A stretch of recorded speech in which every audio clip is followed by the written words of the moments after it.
belo iri usirise milingoni huno uri khuluse vhuvhini. Mbudziso ndi ya uri vhone vha vhona zwi tshi vha kondelana kana zwi tshi vha lelutshela u hangwela. Huna vhuṅwe vhukhakhi hune vha tori nṱhukheya mavhi na u ṱula hoyu ndi nga si muhangwele vha ita na uri ḽa ḓafha ḽi a kovhela. Ḽo kovhela ndi khou vha ṱanganedza nṋe ndi pfhi Tshifhiwa Mbedzi. There was a comrade of mine who was later killed by the Venda police. His name was Tshifhiwa Muofhe. Musi shango ḽi tshi ḓovha ḽi tshi khou pembelela ḓuvha ḽa vhupfumedzani no nwedzi, ri elelwa munna wa vhaṋe mulwela-mbofholowo Vho Tshifhiwa Muofhe vhane hapfi vho tou fela felo sa bete. Vha muṱa vha ri vha kha ḓi lila nahone ahuna mushonga une wa nga phupha mbodzhe dzine vha kha ḓi vha nadzo. Vho Tshifhiwa Muofhe vho vhulawa nga ṅwaha wa 1981 nga mapholisa a muvhuso wa kale wa Venda wa tshiṱalula. Kha ri lavhelese muvhigo wa suyu. Hopfi khane Tshifhiwa ro mu vhulayela henefha na inwi ni ḓo fela henefha.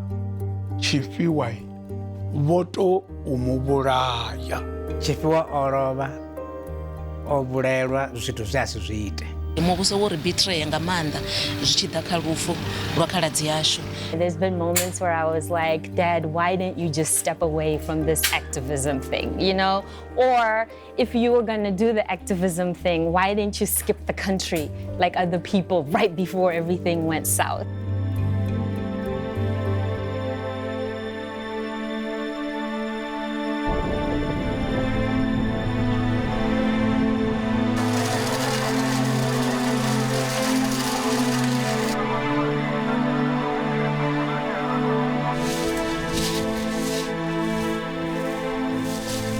Apa ho etela munna wa muhaka mulwela-mbofholowo we a lwela mbofholowo ya lino a sa ḓi ṱoḓeli zwawe. Naho vho Muofhe vhono orowa mishumo yavho i a ṱanzilela uri na ngoho vha vhe lizhakandila ḽe ḽa vhea vhutshilo haḽo vhuṱhaṱheni u itela mbofholowo ya vhadzulapo vha ḽa Afrika Tshipembe. Nga murahu ha miṅwaha ya 47 vho Muofhe vho ri sia vha muṱa vha kha ḓi konḓelwa u ṱanganedza.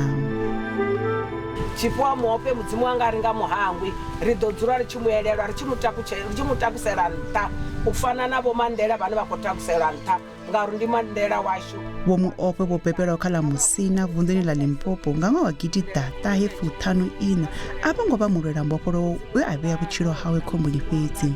Vho dovha hafhu u vha murangaphanḓa na mufunzi wa kereke ya Luṱere zwe zwa ṋaṋisa uri vha vhe mupha na tshishushetsi kha muvhuso wa tshiṱalula.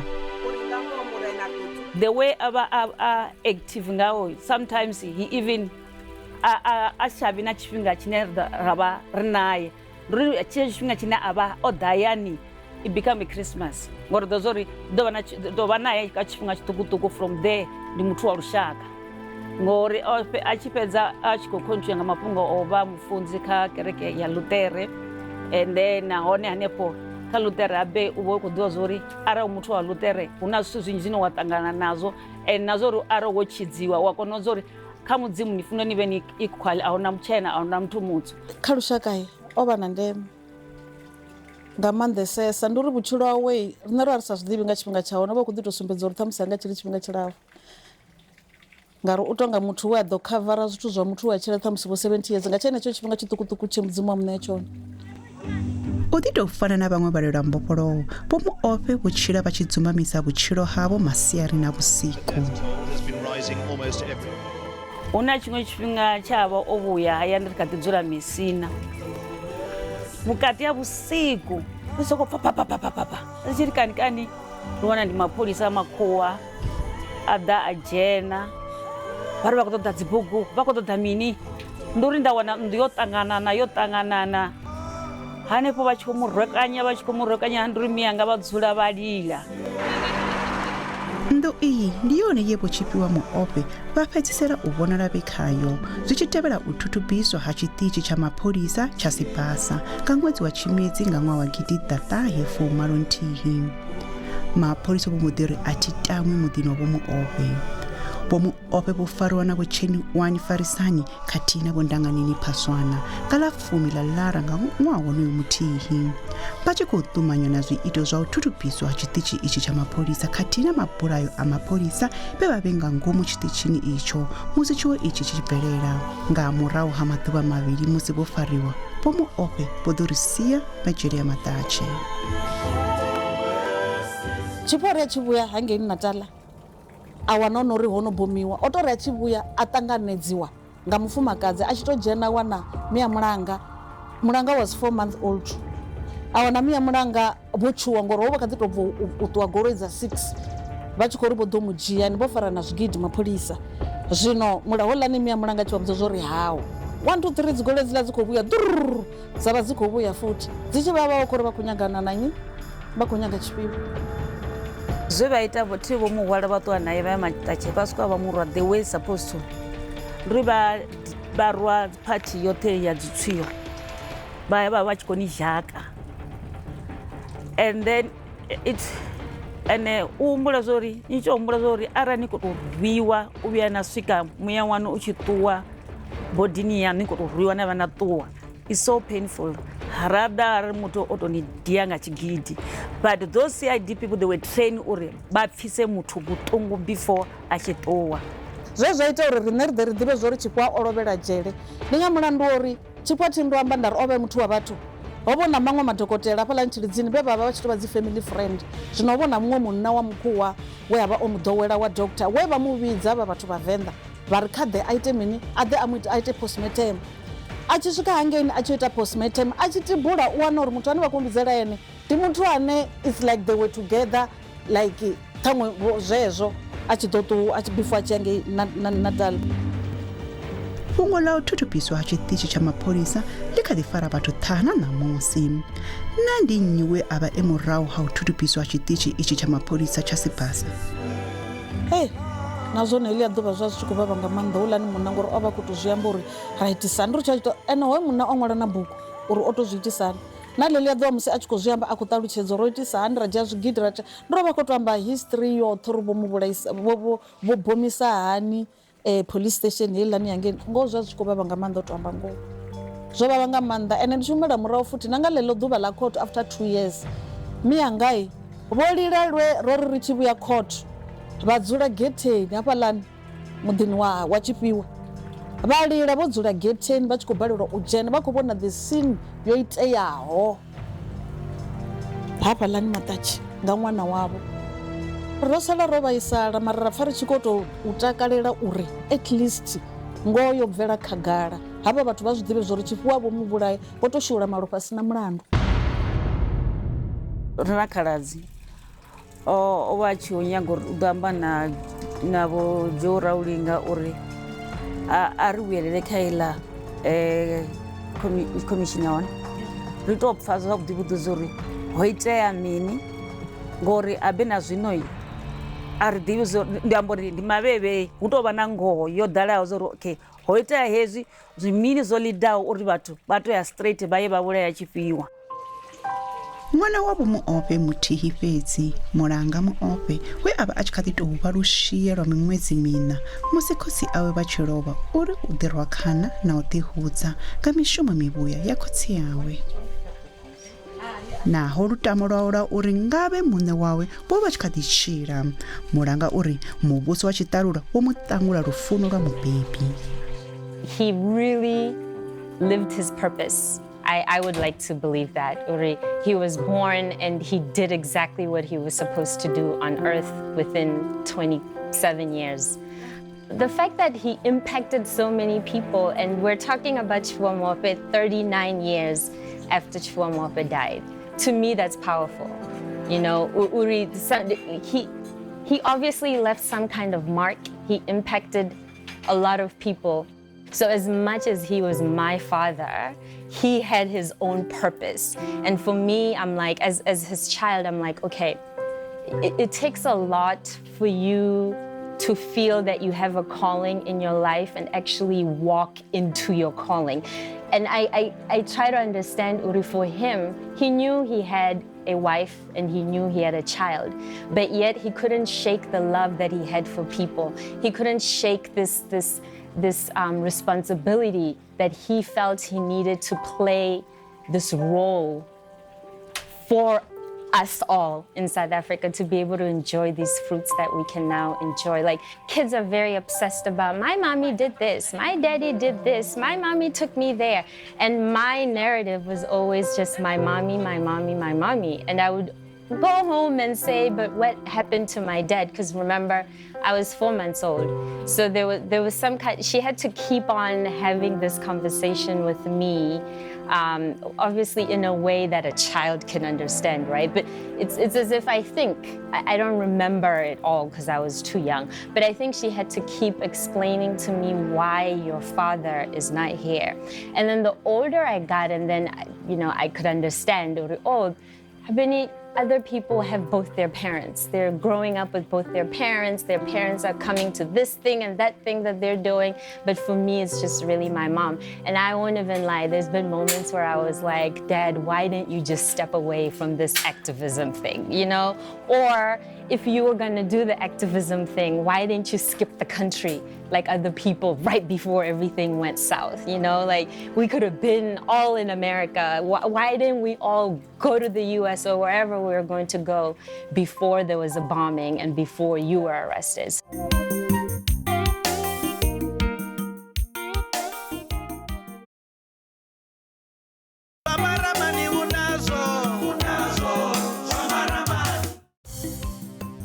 Ri khou dovha hafhu vha ṱanganedza kha luṱa lwa vhuvhili lwa mbekanyamushumo mitshelo ya dimokirasi ine shango ḽashu ḽa khou ḓikanzwa ngayo ṋamusi yo rangelwa phanḓa nga thengo khulu ndi vhalwela-mbofholowo vha ngaho sa Vho Tshifhiwa Muofhe vhe vha lozwa vhutshilo havho hu itela mbofholowo ya vhadzulapo vha ḽa Afrika Tshipembe.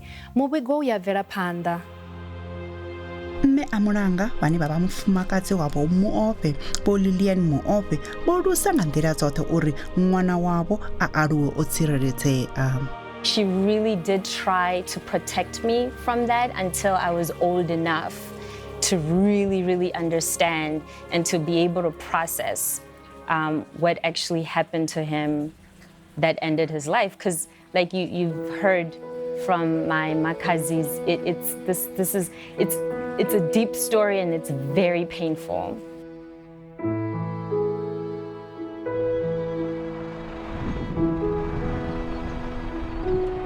Ka tshifhinga tsha musi vha tshi khou lwela mbofholowo ya lino, Vho Muofhe vho vha vhe si vhoṱhe. Vhaṅwe vha vhafariwa ngavho hu katelwa Vho detention farisani khathihi na Vho ndanganeni phaswana. Vhuvhili havho vha ṱalutshedza nḓila dza tshiṱuhu dze dza shumiswa u tambudza vhafariwa. Police station ya Tshibasa i tshi bomiwa yo vha demonstration ya vhalwela-mbofholowo. Murangaphanḓa wa havho vhavhili vhe vha boma o vhulungiwa na nwaha ndi Vho David Malada. Vho Tshifhiwa vha vha siho Sibasa heḽo ḓuvha. Mapholisani hafha ha Sibasa hu tshi thuthuba. Nṋe ndo zwi pfa ndi tshi to swika Johannesburg ndi tshi khou ya Church Council, ndi muraḓo wa Church Council ya Southern Africa. Fhedzi ndi tshi fariwa ndo no vhuya Church Council, ndi tshi to dzhena goloini le havha mapholisa vho-Ramaligela le vho-Ramaligela vha to ḽi livhisa kha nṋe ḽo vha ḽa uri kha ḽe ri si ni fare ni tshi ya mbulungoni ya Tshifhiwa no vha ni tshi ḓo funza tshikha ifhio. U tshi fariwa ḓuvha ḽine wa farwa ngalo vhusiku honoho a u lali, u vha u tshi khou vhudzisiwa uri why wo boma police station. Ri vhudza uri iwe u tshi thuntsha mapholisa wa wo ima gai. hezwi u tshi hana ndi hafha vha tshi ḓo u rwesa.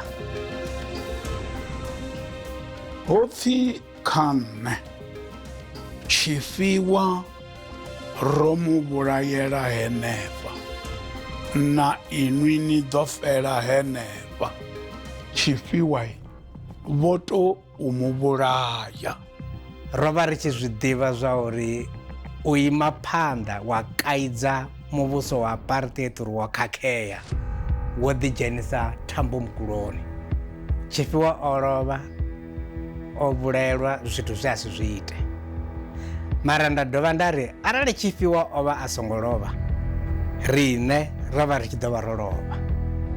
Nda thotsariwa ndi uri vha khou vhona ndi tshi ambedza ḽiseila hafha ndi si tsha vhona, ha sheliwa maḓi, ha sheliwa na zwithu zwino to elelaho nga ndi glue zwikisa na muṱoḓo wanga, ha dzhiwa muḓagasi thambo, ho vhona mavhuru ndi sa vhoni ngauri o vha a tshi ṱoḓa a tshi thusa kha mafhungo a u ṱhaṱha nga muḓagasi.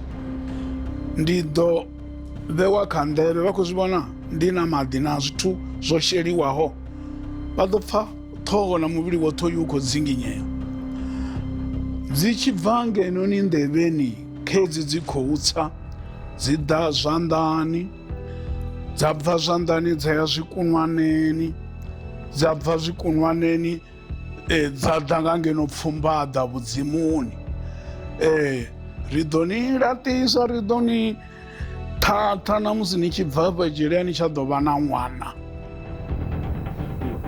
Vho Ramshwana vho lovha na tshiphiri, vho Ramaligela vho lovha na tshiphiri, vho Mangaga vho lovha na tshiphiri, na murathu wavho John Mangaga o lovha na tshiphiri, vho Musevuwa na vhone vho lovha na tshiphiri, vha songo amba uri ndi nnyi we a vhulaya Tshifhiwa Isaac Muofhe, ngori ngari vhoṱhe vha tshi dzhena hafho vha na umano une vha u ita uri a thi nga ambi ndi Zwa Maramani ndi ḓo fa nazwo. Why Tshifhiwa o dzhiwa a thothonyiwa?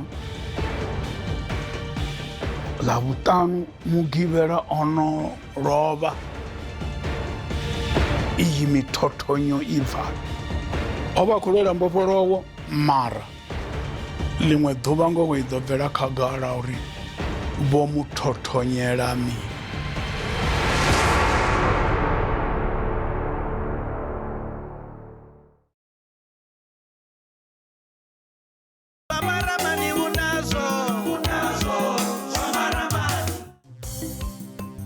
Lufu lwa Vho Tshifhiwa Muofhe a longo vha lwa ḽifhedzi, naho muṱa u tshi kha ḓi vhudzisa uri ndi tshini tsho ḽaho mufu. Mbudziso ndi ya uri vha muṱa vho konana u hangwela vhavhulayi vha Vho Muofhe, vha muvhuso wa tshiṱalula khathihi na vhoṱhe vho shelaho mulenzhe kha u shulula malofha a muraḓo wa muṱa wavho a sina mulandu. Na u lingedza hani u ṱalutshedza lwendo lwe Vho Muofhe vha lu tshimbila u nga si lu ṱalutshedze khwine u fhira ṱhama yavho ya mbiluni. Vhushaka ha Vho Muofhe na Phuresidennde wa shango Vho Ramaphosa ho thoma nga ṅwaha wa Gidi-datahe-fumalo-nthihi musi avho vhavhili vha tshi ṱangana tshikoloni tsha Mphaphuli. Kha itsho tshifhinga Vho vha vhe muṱhannga wa ndele wa mutendi we a ri u ḓa afha Mphaphuli ha vha madele mapfani vhukati havho na Vho Muofhe. Tshifhiwa Muofhe was later released because they found that Tshifhiwa Muofhe was not tsietsi mashinini, and in the end he was later once detained again and killed by the Venda police. Sa nḓila ya u elelwa Vho Muofhe, vha muhasho wa ndulamiso na tshumelo ya dzitshele vho mbo ḓi dzhia tsheo ya u shumisa sele ya Vho Muofhe sa fhethu ha tshihumbudzo. Ṋamusi sele iyi a i tsha shumiswa u valela vhaṅwe vhafariwa, fhedzi u elelwa na u funza lushaka uri mbofholowo ya lino yo ḓurela vhaṅwe vhahali we vha i badela nga vhutshilo havho.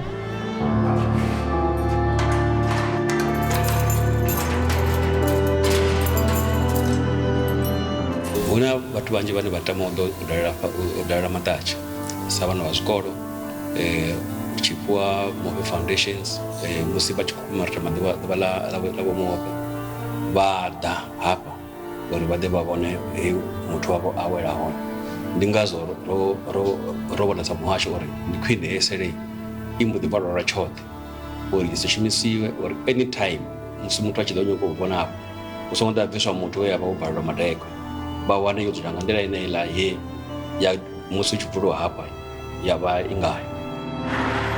Sa nḓila ya u sumbedza ṱhonifho kha mulwela-mbofholowo wa kale, Yunivesithi ya Venda yo hulisa Vho Muofhe nga digiri ya vhudokotela ha zwa mulayo. Tshipikwa tshihulwane tsha riṋe sa yunivesithi u ṋekedza Vho Tshifhiwa Muofhe digiri khulwane ndi ya u ṱhonifha mushumo wavho muhulwane vha ita ngauri vha ḓo zwi humbula vhathetshelesi uri nga tshifhinga tsha musi havhanoni Vho Tshifhiwa Muofhe na vhaṅwe vhathu vharangaphanḓa vha swika hone vha fariwa. So riṋe sa yunivesithi musi ri khou vhona ro no vha na mbofholowo uri havha vhathu vho vha dzi forerunners yo u vhona zwiṅwe zwithu na u ḓiṋangela ḽiṅwe buḓo ḽine it was not easy uri muṅwe muthu a ḽi dzhie a imelelwe lwa shango. A huna muthu ane a ḓo tshila until na musi a ri no ita tshithu ni songo ḓa na khumbela pfhi uri deep down ya heart ni a i fila eyo pain yori arali uri ndo fhiwa chance maybe nda ḓo swika nda nikhombela pfarelo nda kona u tshila vhutshilo freely. A ho vhona vengo that's why a tshi khou amba zwori ndi khwine vhathu vha to ḓa vha to zwi amba ndi uri arali muthu vhathu vha to ḓa vha ṱalutshedza uri ndi mini tsho vha itaho. What pains us more ndori nobody ever came to us and say something to us. Ndi hafho hone zwi khou vhavhesa tshi ḓa hone mara if vha ḓi bveledza ri a sokou pfha uri na riṋe ri vhathu ngori muthu wa kaka ri pfha uri ri khamusi ri nga vha farela. Miya mulanga ndi vhone muthu we zwa vha affect u fhira vhathu vhunzhi. More so for my mom, that's what I want for her. I think she deserves an apology from the government, really. It has to be that high up because this was a plan that maybe, yes, it happened in Venda, but there were other hands at work to silence this man. And I think for her to have that apology and acknowledgement that this did happen, and it's unfortunate. It shouldn't have happened. I think she needs that. For myself, an apology, yes, it's good, but I think for me, it doesn't change anything. If I'm being very honest, right? For me, it was long ago. It doesn't change. It doesn't bring my dad back. Naho vhalwela-mbofholowo vha ngaho sa Vho Muofhe vha songo tshila u vhona zwivhuya zwo ḓiswaho nga vhuḓikumedzeli havho kha u lwela mbofholowo ya lino vha sa ḓiṱoḓeli zwavho sa lushaka ri ḓo dzulela u elelwa mishumo yavho kha riṋe vha ḓo dzula vhe muhali. Lufu lwavho a si lwa fhedzi vho orowa vhe muhaga muhali vhukati ha vhahali vha hashu ḽa ṋamusi fhungo kha ri ḽigadze henefha musi hu na zwiṅwe zwine vha tama ri tshi zwi lavhelesa kha vha ri kwame kha nomboro dzashu dza ofisini dza 011 714 5532 kana 5522 kana kha Facebook kha siaṱari lashu line la vha Zwa Maramani on SABC 2 kha Twitter ndi @zwa_maramani email ndi zwamaramani@sabc.co.za. Ube vhusiku havhuḓi.